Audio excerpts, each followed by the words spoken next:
یاد کرتا ہوں تجھے میں میرے مولا اب صدا۔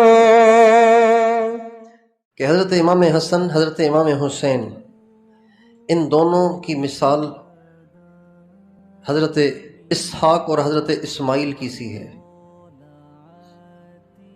اللہ تعالیٰ نے حضرت اسحاق علیہ السلام کی اولاد میں بہت نبی پیدا کیے، بنی اسرائیل کے ہزاروں نبی ان کی اولاد میں سے آئے، اور اللہ تعالیٰ نے اسماعیل علیہ السلام کی اولاد میں ایک ہی نبی بھیجا، سبحان اللہ، ایسا کہ بس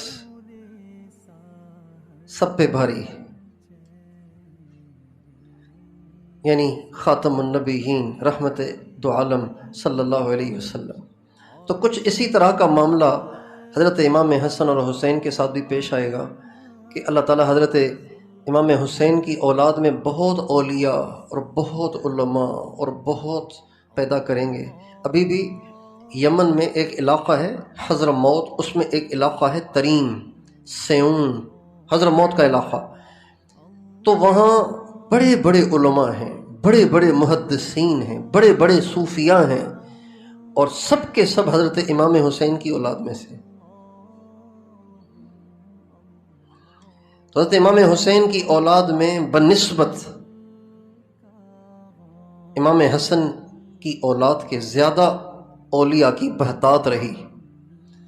حضرت امام حسن کی اولاد میں بھی بڑے بڑے لوگ پیدا ہوئے، حضرت امام حسن المثنی، حضرت امام عبداللہ بن حسن المثنی یہ، اور حضرت امام محمد ذو النفس الزکیہ، یہ بھی ان کی اولاد میں، یہ بڑے بڑے لوگ تھے۔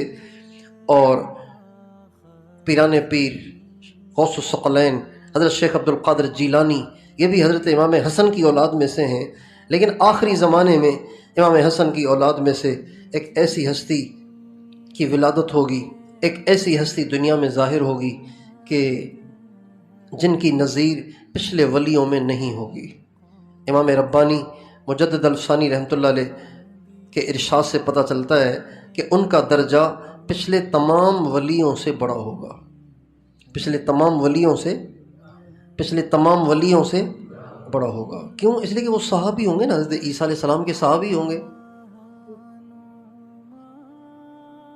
صحابیت سے پہلے بھی اللہ تعالیٰ ان سے بڑے بڑے کام کرائے گا، تو وہ ان کا درجہ بہت اونچا ہے۔ اور پھر اللہ کے نبی نے جب ان کے نام بتا دیے، پتے بتا دیے، نشانیاں بتا دیں، تو اس سے ہی ان کا درجہ آپ سوچیں ان کا درجہ کتنا اونچا ہوگا۔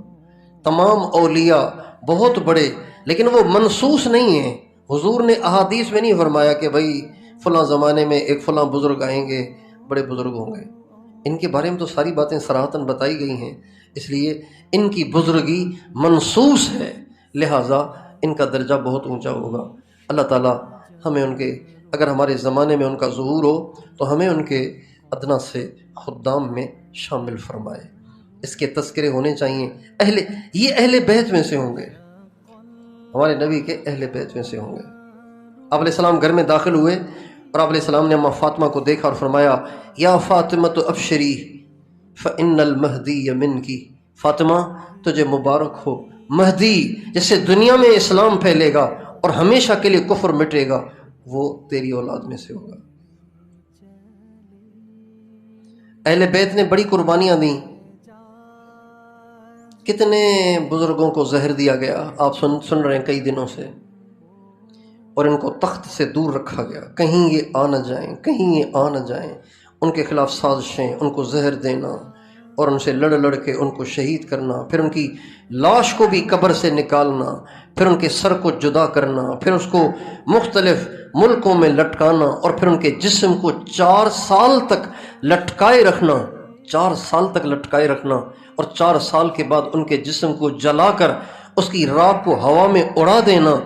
ایسے واقعات ان کے ساتھ پیش آئے۔ تو اللہ تعالیٰ ان قربانیوں کا صلہ آخرت میں تو ان کو دے گا، لیکن دنیا میں بھی دے دے گا امام مہدی کی شکل میں، کہ ان کے ذریعے سے دوبارہ سے اسلام زندہ ہوگا۔ ہمارے نبی کا ارشاد ہے، یہ جو خلافت ہوگی نا حضرت امام مہدی والی، یہ خلافت بالکل نبوت کے طریقے پہ ہوگی، یہ بالکل نبوت کے طریقے پہ ہوگی۔ تو امام مہدی کے بعد جو لوگ ہوں گے وہ جب خلفائے راشدین کو گنیں گے، خلفائے راشدین کی گنتی کریں گے، تو ان میں ان کا نام بھی آ جائے گا خلفائے راشدین میں۔ اللہ تعالی ہم سب کو اہل حق کا ساتھی بنائے، ہماری نسلوں کو اہل حق کا ساتھی بنائے۔ انہی کے زمانے میں دجال کا ظہور ہوگا اور دنیا میں فساد برپا کرے گا، خدائی کا دعویٰ کرے گا، عجیب عجیب کرتب دکھائے گا، اور بالآخر اللہ تعالیٰ اس کو بھی مٹائے گا، یہودیوں کو مٹائے گا، اور حضرت عیسیٰ علیہ السلام کے ذریعے سے یہ سب کچھ ہوگا۔